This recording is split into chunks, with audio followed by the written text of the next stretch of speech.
प्यारे बच्चों, मैं हूं देवेंद्र कुमार शर्मा, प्रवक्ता हिंदी। और आज हम 10-1 कक्षा की हिंदी की पाठ्य पुस्तक अंतरा भाग 1 का अध्ययन करेंगे। इस पुस्तक का तीसरा पाठ है टॉर्च बेचने वाले। आज हम इसी की व्याख्या और अभ्यास प्रश्नों के उत्तर जानेंगे। तो बच्चों, टॉर्च बेचने वाले हरिशंकर परसाई जी द्वारा लिखित कहानी है। परसाई जी हिंदी साहित्य में अपने धारदार तीखे व्यंग्यों के लिए जाने जाते हैं। यह कहानी भी ऐसा ही एक व्यंग्य है। इसमें टॉर्च एक प्रतीक है जिसके द्वारा लेखक ने उन लोगों पर व्यंग्य किया है जो धर्म के नाम पर पाखंड करते हैं, जो लोगों की आस्था से लाभ उठाकर पैसा कमाते हैं, जिनके लिए साधु संतों का रूप धारण करके ऐशो आराम की जिंदगी जीना भी अन्य काम धंधों की तरह एक धंधा है। कहानी की शुरुआत में लेखक एक ऐसे व्यक्ति के बारे में बात करता है जो पहले शहर के चौराहे पर टॉर्च बेचा करता था।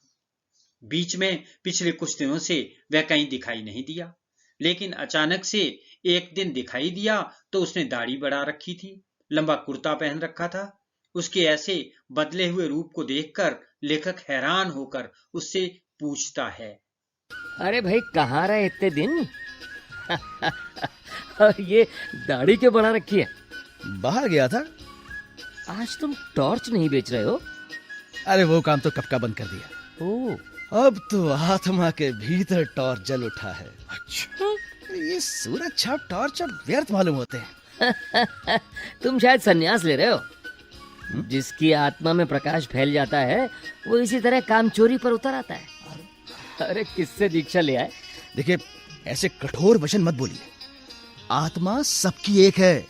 मेरी आत्मा को चोट पहुंचाकर आप अपनी ही आत्मा को घायल कर रहे हैं। अरे वो सब तो ठीक है, मगर ये बताओ कि तुम एकाएक ऐसे कैसे हो गए?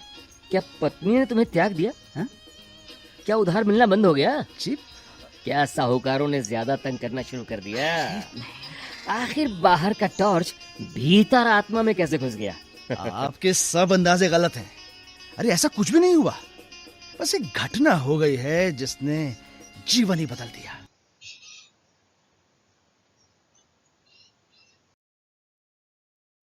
तो बच्चों, उसने बयान शुरू किया।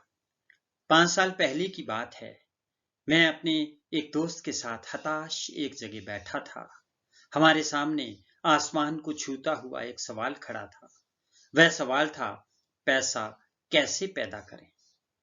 हम दोनों ने फैसला किया कि वे पैसा पैदा करने के लिए कुछ काम धंधा करेंगे। अलग अलग दिशाओं में अपनी अपनी किस्मत आजमाने निकलेंगे, क्योंकि किस्मत आजमाने वालों की जितनी पुरानी कथाएं हैं उन सब में अलग अलग दिशा में वे सभी जाते हैं। साथ जाने में किस्मतों के टकरा कर टूटने का डर रहता है। जैसा कि आप जानते हैं कि पैसा कमाना बच्चों हमेशा से मनुष्य के सामने एक बड़ी समस्या रही है। हर मनुष्य युगों से पैसे कमाने की समस्या का समाधान ढूंढ रहा है, लेकिन यह प्रश्न इतना जटिल है कि आसानी से इसका कोई हल नहीं मिलता। पैसा कैसे कमाया जाए, इस बारे में तरह तरह की किंवदंतियां भी प्रचलित हैं, तरह तरह के अंधविश्वास प्रचलित हैं।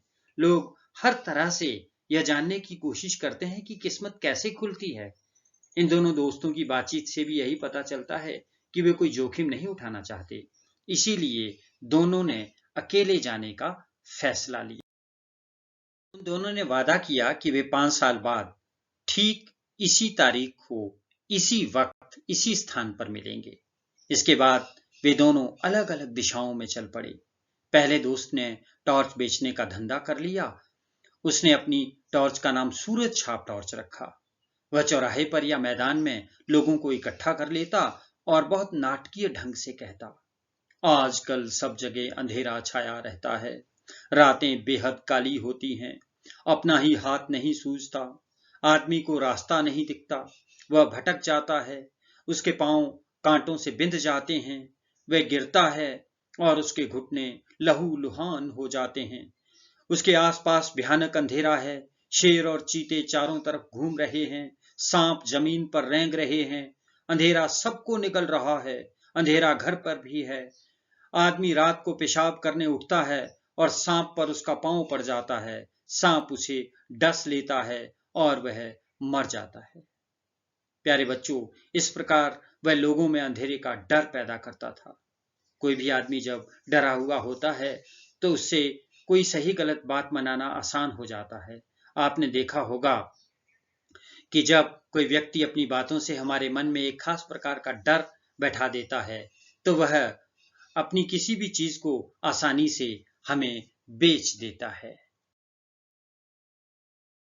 तो बच्चों, जब लोग डर जाते तब वह कहता, भाइयों, यह सही है कि अंधेरा है मगर प्रकाश भी है। वही प्रकाश मैं आपको देने आया हूं। हमारी सूरज छाप टॉर्च में वह प्रकाश है जो अंधकार को दूर भगा देता है। इसी वक्त सूरज छाप टॉर्च खरीदो और अंधेरे को दूर करो। जिन भाइयों को चाहिए हाथ नीचा करें। बच्चों, अपनी टॉर्च का नाम सूरज छाप रखकर लेखक ग्राहकों को कंपनी के प्रति आश्वस्त करना चाहता है।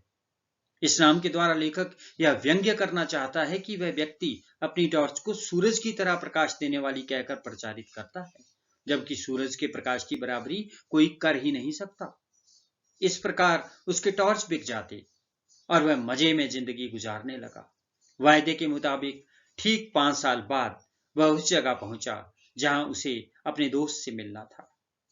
वहां वह दिन भर इंतजार करता रहा, परंतु उसका दोस्त नहीं आया। तब वह ढूंढने निकल पड़ा। एक शाम जब वह एक शहर की सड़क पर चला जा रहा था तो क्या देखता है कि पास के मैदान में खूब रोशनी है। एक तरफ मंच सजा है, लाउडस्पीकर लगे हैं, तो हजारों लोग श्रद्धा से झुके बैठे हैं। मंच पर सुंदर रेशमी वस्त्रों से सजे एक भव्य पुरुष बैठे हैं। वे खूब पुष्ट हैं, संवारी हुई लंबी दाढ़ी है और पीठ पर लहराते लंबे केश हैं। प्यारे बच्चों, लोगों के मन में साधु वेश के प्रति बड़ी श्रद्धा होती है, इसीलिए वे किसी भी व्यक्ति को ऐसे वेश में देखकर आसानी से धोखा खा जाते हैं।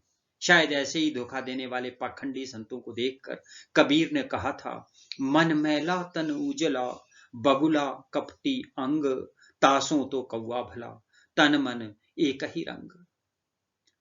वह व्यक्ति भी एक कोने में जाकर भीड़ के बीच बैठ गया। भव्य पुरुष फिल्मों के संत लग रहे थे। उन्होंने विचारों से पुष्ट वाणी में प्रवचन शुरू किया।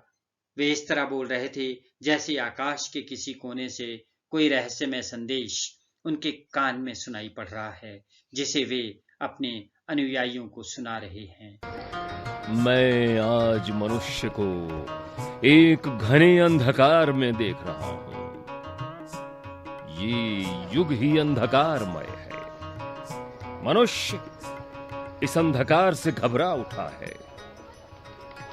आज आत्मा में भी अंधकार है।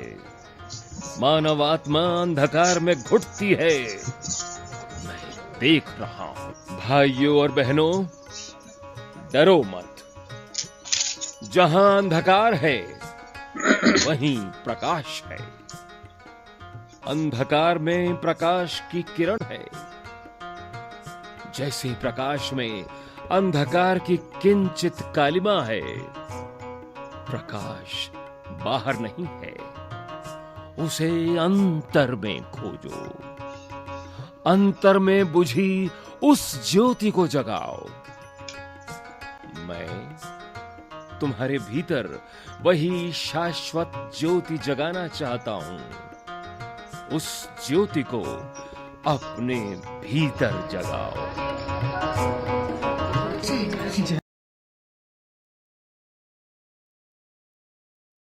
पहला दोस्त लेखक को अपनी कहानी सुनाते हुए कहता है, साहब, मैं तो खिलखिलाकर हंस पड़ा। पास के लोगों ने मुझे धक्का देकर भगा दिया। मैं मंच के पास जाकर खड़ा हो गया। बच्चों, से हंसी इसलिए आई क्योंकि जैसे वह स्वयं अपनी सूरज छाप टॉर्च बेचने के लिए लोगों को अंधेरे का डर दिखाता था, उसी प्रकार का डर मंच पर बैठा हुआ ढोंगी संत भीड़ को दिखा रहा था। जब लोग अपने अंदर के अंधकार से डरेंगे तब वे अंतर में ज्योति को जलाने के लिए उस तथाकथित संत के साधना मंदिर में आएंगे।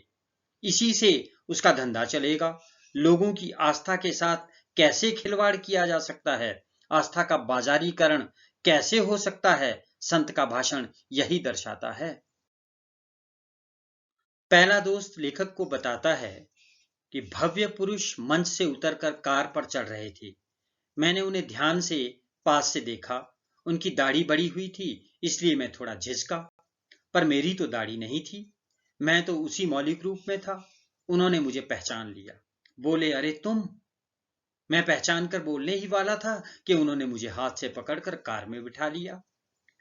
मैं फिर कुछ बोलने लगा तो उन्होंने कहा, बंगले तक कोई बातचीत नहीं होगी, वहीं ज्ञान चर्चा होगी। मुझे याद आ गया कि वहां ड्राइवर है। बंगले पर पहुंचकर मैंने उसका ठाठ देखा। उस वैभव को देखकर मैं थोड़ा झिझका, पर तुरंत ही मैंने अपने उस दोस्त से खुलकर बातें शुरू कर दी। बच्चों, परसाई जी हमें बताना चाहते हैं कि जो ढोंगी संत मंच पर बैठकर अपने अनुयायियों को सांसारिक सुखों से दूर रहने के उपदेश देते हैं, वास्तव में वे स्वयं ठाठ बाट की जिंदगी जी रहे होते हैं। उनकी कथनी और करनी में बहुत बड़ा अंतर होता है, और ऐसे लोग किसी के सामने अपना राज नहीं खुलने देते। इसीलिए वे अपने ड्राइवर के सामने भी दोस्त से कोई बात नहीं करता। सूरज छाप टॉर्च बेचने वाला दोस्त संत बने दोस्त को कहता है कि वह संत भी टॉर्च का व्यापारी है। सूरज छाप टॉर्च बेचने के लिए जो बातें वह करता है, संत बना दोस्त भी वही कह रहा था। अंतर केवल इतना था कि दूसरा दोस्त साधु, दार्शनिक और संत कहलाता था। पहला दोस्त कहता है, तुम कुछ भी कहलाओ, बेचते तुम टॉर्च हो। तुम्हारे और मेरे प्रवचन एक जैसे हैं, चाहे कोई दार्शनिक बने, संत बने या साधु बने। मगर वह लोगों को अंधेरे का डर दिखाता है तो जरूर अपनी कंपनी का टॉर्च बेचना चाहता है। तुम जैसे लोगों के लिए हमेशा ही अंधकार छाया रहता है। बताओ, तुम्हारे जैसे किसी आदमी ने हजारों में कभी भी यह कहा है कि आज दुनिया में प्रकाश फैला है? कभी नहीं कहा। क्यों? इसलिए कि उन्हें अपनी कंपनी का टॉर्च बेचना है। मैं खुद भर दोपहर में लोगों से कहता हूं कि अंधकार छाया है, बता किस कंपनी का टॉर्च बेचता है। प्यारे बच्चों, सूरज छाप टॉर्च बाहर शहर के चौक चौराहे पर खड़े होकर रात के सामान्य अंधकार को दूर करने के लिए बेची जाती है, जबकि ये पाखंडी संत भीतर अज्ञान के अंधेरे को दूर करने के लिए आलीशान मंचों पर बैठकर ज्ञान की टॉर्च बेच रहा है। दोस्त की बातें सुनकर संत मान जाता है कि वास्तव में बेच वह भी टॉर्च ही रहा है, आत्मिक ज्ञान की टॉर्च, जिसकी कंपनी नई नहीं बल्कि सनातन है। इस ज्ञान रूपी टॉर्च की बिक्री बहुत ज्यादा है। इस टॉर्च की कोई दुकान बाजार में नहीं है। वे बहुत सूक्ष्म है, मगर कीमत उसकी बहुत मिल जाती है। पहला मित्र संत के साथ 2 दिन तक रहा। अब उसने निर्णय लिया कि वह नया धंधा शुरू करेगा। वह सूरज छाप टॉर्च की पेटी नदी में फेंक देता है, दाढ़ी बढ़ाकर लंबा कुर्ता पहन लेता है। उसका धंधा वही पुराने वाला ही है, यानी टॉर्च बेचने वाला। बस कंपनी बदली है। पहले सूरज छाप टॉर्च बेचता था, अब आत्मा के प्रकाश के लिए सनातन कंपनी की ज्ञान की टॉर्च बेच रहा है। प्यारे बच्चों, इस प्रकार लेखक ने टॉर्च बेचने वाले 2 दोस्तों के माध्यम से बताया है कि आखिर किस प्रकार स्वार्थी लोगों ने परमार्थी ज्ञान को भी एक कारोबारी कार्य बना दिया है। जैसे बाकी के धंधे हैं, वैसा ही एक धंधा साधु संत बनकर लोगों को प्रवचन देना भी है। ऐसे पाखंडी संतों और चौराहे पर आवाजें देकर नकली सामान बेचने वालों में मूलतः कोई अंतर नहीं है।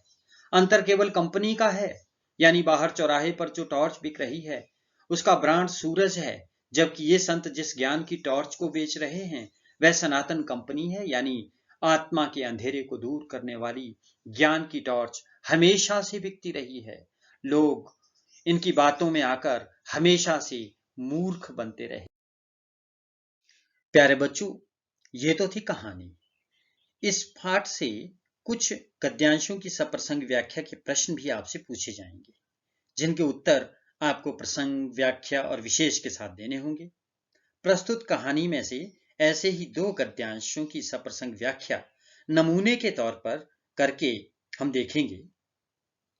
तो पहला गद्यांश है, आजकल सब जगह अंधेरा छाया रहता है, रातें बेहद काली होती हैं, अपना ही हाथ नहीं सूझता, आदमी को रास्ता नहीं दिखता, वह भटक जाता है, उसके पांव कांटों से बिध जाते हैं। वह गिरता है और उसके घुटने लहूलुहान हो जाते हैं। उसके आसपास भयानक अंधेरा है। शेर और चीते चारों तरफ घूम रहे हैं। सांप जमीन पर रेंग रहे हैं। अंधेरा सबको निगल रहा है। अंधेरा घर में भी है। आदमी रात को पेशाब करने उठता है और सांप पर उसका पांव पड़ जाता है। सांप उसे डस लेता है और वह मर जाता है।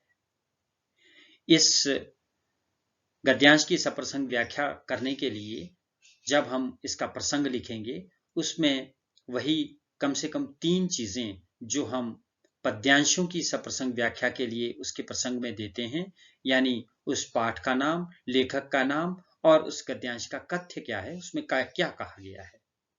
तो प्रस्तुत गद्यांश का प्रसंग कुछ इस प्रकार रहेगा कि प्रस्तुत गद्यांश, यहाँ पद्यांश नहीं लिखेंगे आप, प्रस्तुत गद्यांश हमारी पाठ्य पुस्तक अंतरा भाग 1 में संकलित कहानी टॉर्च बेचने वाले से लिया गया है।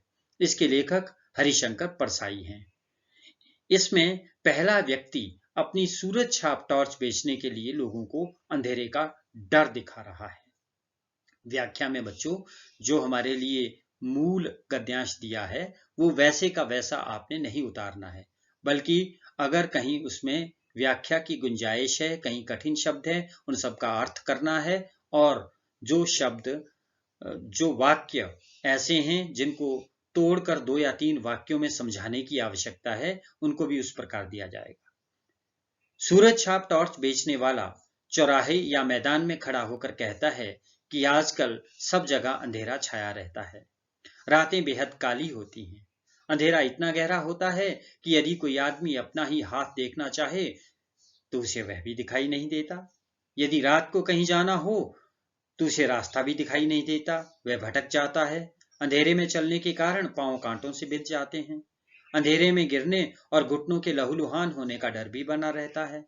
टॉर्च बेचने के लिए और अधिक डर दिखाते हुए वह कहता है कि हमारे आसपास भयानक अंधेरा है। इस अंधेरे में शेर और चीते जैसे खतरनाक जानवर चारों तरफ घूम रहे हैं। अंधेरे में जमीन पर रेंग रहे सांप भी दिखाई नहीं देते। अंधेरा सबको निगल रहा है। ऐसा नहीं है कि अंधेरा केवल घर के बाहर ही है, घर में भी अंधेरा ही अंधेरा है। आदमी रात को पेशाब करने उठता है तो उसका पांव सांप पर पड़ सकता है। तब सांप के उसे डसने और उसके मरने का भी खतरा रहता है। इस अंधेरे का एक ही इलाज है कि लोग सूरज छाप टॉर्च खरीदें। और इस गद्यांश का विशेष लिखते समय हम भाषा संबंधी विशेषताएं लिखेंगे। अन्य कोई विशेषता अगर उसके अंदर है वो भी हम लिखेंगे। आपने ये ध्यान रखना है कि जब हम किसी कविता के पद्यांश की व्याख्या करते समय विशेष लिखते हैं तो उसमें अलंकारों का वर्णन करते हैं, लेकिन अलंकार गद्य में नहीं आएंगे। अलंकार काव्य का गुण है। तो विशेष में सबसे पहले हमने देना है कि गद्यांश की भाषा सरल और व्यंग्यपूर्ण है। ये तो आपने देखा ही। इसके अलावा एक मुहावरे का प्रयोग किया गया है कि अपना ही हाथ नहीं सूझना, इस मुहावरे का प्रयोग किया गया है। प्यारे बच्चों, नमूने के तौर पर सप्रसंग व्याख्या के लिए दूसरा गद्यांश है। भव्य पुरुष प्रवचन के अंत पर पहुंचते हुए कहने लगे, भाइयों और बहनों, डरो मत। जहां अंधकार है वहीं प्रकाश है। अंधकार में प्रकाश की किरण है, जैसे प्रकाश में अंधकार की किंचित कालिमा है। प्रकाश भी है। प्रकाश बाहर नहीं है, उसे अंतर में खोजो। अंतर में बुझी उस ज्योति को जगाओ। मैं तुम सबका उस ज्योति को जगाने के लिए आह्वान करता हूं। मैं तुम्हारे भीतर वही शाश्वत ज्योति को जगाना चाहता हूं। हमारे साधना मंदिर में आकर उस ज्योति को अपने भीतर जगाओ। जब हम इसका प्रसंग लिखेंगे, ठीक उसी प्रकार से प्रस्तुत गद्यांश हमारी पाठ्यपुस्तक अंतरा भाग 1 में संकलित कहानी टॉर्च बेचने वाले से लिया गया है। इसके लेखक हरिशंकर परसाई हैं। इसके बाद हमें 1 या 2 पंक्तियों में यह बताना होता है कि इस गद्यांश के अंदर क्या कहा गया है। तो इसमें संत बना हुआ व्यक्ति प्रवचन देते हुए आत्मा पर छाए हुए अज्ञान के अंधकार को दूर करने के लिए ज्ञान की ज्योति को जगाने के लिए लोगों को प्रेरित कर रहा है। और व्याख्या में हम लिखेंगे, वह व्यक्ति पैसा कमाने के लिए संतों का वेश धारण करता है तथा भव्य रूप में मंच पर आसीन होकर लोगों को इस प्रकार प्रवचन देता है मानो उसके तार सीधे ईश्वर से जुड़े हुए। प्रवचन की शुरुआत में वह आत्मा पर छाए हुए अज्ञान के अंधकार का डर दिखाता है। जब सभी लोग उसकी बातों में आ जाते हैं तो अंत में वह कहता है कि भाई और बहनों, डरो मत। तुम्हारे अंतर में आत्मा पर जहां यह ज्ञान का अंधकार है, वहीं पर ज्ञान का प्रकाश भी है। आत्मा पर छाए अंधकार में ही ईश्वरीय प्रकाश की किरण है, जैसे प्रकाश में अंधकार की किंचित कालिमा होती है। यदि हमें ज्ञान के प्रकाश को खोजना है तो उसे कहीं बाहर खोजने की आवश्यकता नहीं है। उसे कोई भी व्यक्ति अपने अंतर में खोज सकता है। हमारे हृदय में विद्यमान ज्ञान की ज्योति अभी बुझी हुई है। हम सबको उसे जगाना पड़ेगा। भव्य पुरुष बना हुआ व्यक्ति सबको उस ज्योति को जगाने के लिए निमंत्रण देता है। वह कहता है, मैं तुम्हारे भीतर बुझी हुई इस ज्योति को जगाना चाहता हूं, जिसका कभी नाश नहीं होता। इसके लिए आप हमारे साधना मंदिर में आइए और उस ज्योति को अपने भीतर जगाइए। विशेष में गद्यांश की भाषा तो तत्सम प्रधान है। संस्कृत के शब्द वैसे के वैसे हिंदी में काफी प्रयोग हुए हैं और साथ में ये व्यंग्यपूर्ण है। एक लोकोक्ति प्रयोग हुई है, अंधकार में ही प्रकाश की किरण होती है। ये एक लोकोक्ति है। प्यारे बच्चों, इसके बाद हम इस पाठ के अंत में आए हुए प्रश्नों को देखेंगे, उनके उत्तर जानने का प्रयास करेंगे। पहला प्रश्न है, लेखक ने टॉर्च बेचने वाली कंपनी का नाम सूरज छाप ही क्यों रखा? प्यारे बच्चों, आपको पता ही है कि बड़ी साधारण सी बात है कि इस संसार को सूर्य प्रकाशित करता है। जब सूर्य आता है तो हर जगह अंधकार दूर हो जाता है। अतः अपनी टॉर्च का नाम सूरज छाप रखकर लेखक ग्राहकों को कंपनी के प्रति आश्वस्त करना चाहता है। इस नाम के द्वारा लेखक यह व्यंग्य करना चाहता है कि वे व्यक्ति अपनी टॉर्च को सूरज की तरह प्रकाश देने वाली कहकर प्रचारित करता है, जबकि सूरज के प्रकाश की बराबरी कोई दूसरी वस्तु नहीं कर सकती। यह नाम कहानी की सार्थकता को भी प्रकट करता है। दूसरा प्रश्न है कि 5 साल बाद दोनों दोस्तों की मुलाकात किन परिस्थितियों में और कहां होती है? तो प्यारे बच्चों, 5 साल बाद आपने कहानी में देखा, एक दोस्त देखता है कि मंच पर एक साधु प्रवचन दे रहा है। सब उसे बड़े ध्यान से सुन रहे हैं। वह लोगों को अंधकार का डर दिखाकर ज्ञान के प्रकाश में आने के लिए कह रहा है। उस साधु की बात सुनकर पहला मित्र हंस पड़ता है। जब वह उसके निकट आता है तो उसे पता चलता है कि यह तो उसका ही पुराना दोस्त है, जिसने उसे 5 साल बाद मिलने का वादा किया था। इस प्रकार अचानक दोनों एक दूसरे से मिलते हैं। पहला दोस्त संत बना होता है और दूसरा दोस्त टॉर्च बेचने वाला। मेरे बच्चों, आपके लिए तीसरा प्रश्न है कि पहला दोस्त मंच पर किस रूप में था और वह किस अंधेरे को दूर करने के लिए टॉर्च बेच रहा था? तो बच्चों, आपको पता ही है कि पहला दोस्त मंच पर साधु के वेश में था, साधु के रूप में विद्यमान था। वह मंच पर बैठा लोगों को प्रवचन दे रहा था। उसने रेशमी वस्त्र पहने हुए थे, चेहरे पर लंबी दाढ़ी थी, उसके बाल लंबे हो गए थे। इस भव्य वेश में वह लोगों को आत्मा के अंधकार दूर करने के लिए आत्मिक ज्ञान रूपी टॉर्च को बेच रहा था। बच्चों, चौथा प्रश्न है कि भव्य पुरुष ने कहा, जहां अंधकार है वहीं प्रकाश है। इसका क्या तात्पर्य है? देखो, मनुष्य के अंतर में उसकी आत्मा पर अज्ञान का अंधकार छाया हुआ है, जबकि ईश्वर और उसका ज्ञान भी अंतर में ही विद्यमान है। यदि कोई व्यक्ति अंधकार से मुक्ति प्राप्त करना चाहता है तो उसे प्रकाश की किरण भी अपने अंदर ही मिलेगी। इसीलिए भव्य पुरुष ने कहा कि जहां अंधकार है वहीं प्रकाश है। प्यारे बच्चों, आपके लिए 5वां प्रश्न है, भीतर के अंधेरे की टॉर्च बेचने और सूरज छाप टॉर्च बेचने के धंधे में क्या फर्क है? पाठ के आधार पर बताइए। तो बच्चों, सूरज छाप टॉर्च बाहर शहर के चौक चौराहे पर खड़े होकर रात के सामान्य अंधकार को दूर करने के लिए बेची जाती है। यह तो एक उपकरण है जो कृत्रिम प्रकाश पैदा करता है। इससे लोगों की सहायता की जाती है कि वे अंधेरे में स्वयं को कष्ट से बचा सकें, जबकि भीतर के अंधेरे से आशय है अंतर में व्याप्त अज्ञान का अंधकार। उस अंधकार को दूर करने के लिए आलीशान मंचों पर बैठकर संतों के वेश में ज्ञान की टॉर्च बेची जाती है। सूरज छाप टॉर्च बेचने में मेहनत अधिक और कमाई कम होती है, जबकि ज्ञान की टॉर्च बेचने में मेहनत भी कम है और साथ में मान सम्मान भी बहुत है, कमाई भी बहुत अधिक है। बाहर की टॉर्च बेचने के लिए सिर्फ बाहर के अंधेरे का डर दिखाया जाता है, जबकि अंतर के अंधकार को दूर करने के लिए वह अज्ञान के अंधकार का डर दिखाया जाता है। प्यारे बच्चों, छठा प्रश्न है, सवाल के पांव जमीन में गहरे गड़े हैं, यह उखड़ेगा नहीं। इस कथन में मनुष्य की किस प्रवृत्ति की ओर संकेत है? बच्चों, इस कथन में मनुष्य की धन कमाने की प्रवृत्ति की ओर संकेत किया गया है। हर मनुष्य युगों से पैसे कमाने की समस्या का समाधान ढूंढ रहा है, लेकिन यह प्रश्न इतना जटिल है कि आसानी से कोई इसका हल नहीं मिलता।